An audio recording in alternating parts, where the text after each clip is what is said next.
Salut à tous, aujourd'hui on va discuter d'un problème qui est assez courant dans la population générale. Donc ce problème c'est la déformation de pied et par ça j'entends hallux valgus ou plus communément appelé oignon. Donc pour entrer directement dans le vif du sujet, je vais tout d'abord démentir la croyance populaire qui stipule que ce problème est 100% génétique. Attention, je précise qu'il y a des prédispositions génétiques pour ce genre de problème. Ça peut être aussi dû à certaines maladies de type rhumatologique, ça peut être dû à la forme de nos pieds, suivant notre origine, etc., etc. Cependant, pour toi et le reste de la population, il y a aussi une part liée aux habitudes. Du coup, juste pour présenter le problème, en gros, un hallux valgus ou oignon, je vais utiliser le terme oignon, ce sera plus simple, c'est une déformation au niveau de la métatarse du gros orteil. Donc en gros, imaginons que ça c'est notre pied. Le gros orteil va être dévié vers l'intérieur et causer ce qui va être des complications et des problèmes, des douleurs liées à ce désalignement articulaire. Donc il y a plusieurs degrés d'oignon. Cependant, passé un certain degré, ça peut devenir assez dangereux et assez grave au niveau des douleurs et des complications que ça va créer vis-à-vis des chaussures qu'on peut porter, des déséquilibres articulaires, des problèmes d'appui. Maintenant, on va discuter les causes de ce problème. Les principales causes, hormis le côté génétique qu'on va laisser de côté pour cette vidéo. Donc pour moi, les principales causes sont le type de chaussures que l'on porte et le trop peu d'attention portée à la santé du pied. Donc pour ce qui est des chaussures qu'on porte, il faut savoir que les chaussures sont créées d'une certaine manière de nos jours. C'est assez large au niveau de la base des orteils, donc ici, et assez serré au fur et à mesure qu'on arrive à l'avant du pied. Donc ce que ça va causer, c'est que si on prend un pied, en exemple, ça va venir comprimer le gros orteil et le petit orteil et venir créer cette forme de pointe.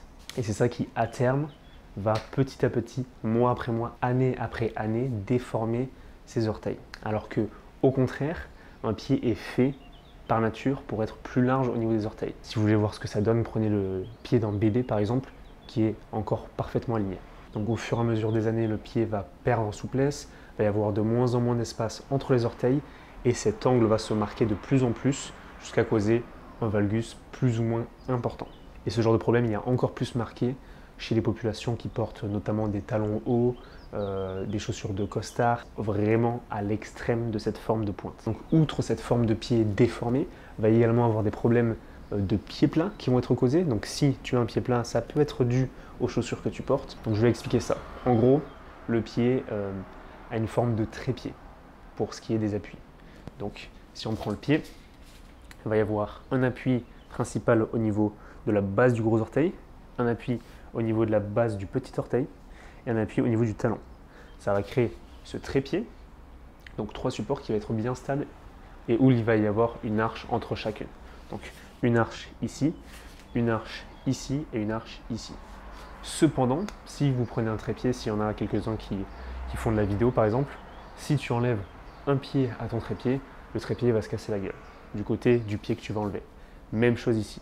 Si tu dévis l'orteil du coup avec cet oignon, l'arche va s'effondrer au niveau de l'intérieur du pied. Et ensuite vont être causés tous les problèmes que l'on connaît vis-à-vis des pieds plats, manque d'appui, problèmes aux genoux, aux hanches, au dos, etc. Donc si je peux te donner un seul conseil dans cette vidéo, ce serait de passer plus de temps pieds nus. Ton pied a besoin de s'écarter, il a besoin de bouger. Donc quand tu es chez toi ou autre, passe du temps pieds nus vraiment. Même chose pour les chaussettes qui sont trop serrées, ça peut causer les mêmes problèmes. Donc prends du temps pour libérer un petit peu tes pieds et tu verras qu'à terme ça fera déjà une différence. Donc je pense que j'ai fait à peu près le tour du problème dans cette vidéo. Si ça t'a plu, fais-le moi savoir. Si tu veux que je refasse une vidéo avec des exemples d'accessoires ou d'exercices qui peuvent aider à corriger maintenant ce problème, fais-le moi savoir, ce serait avec grand plaisir. Si tu as des questions, encore une fois, pose-les-moi en commentaire, on pourra échanger sur le sujet. Si tu as un sujet que tu aimerais que je traite dans la prochaine vidéo, écris-le moi également et on se retrouve à très bientôt.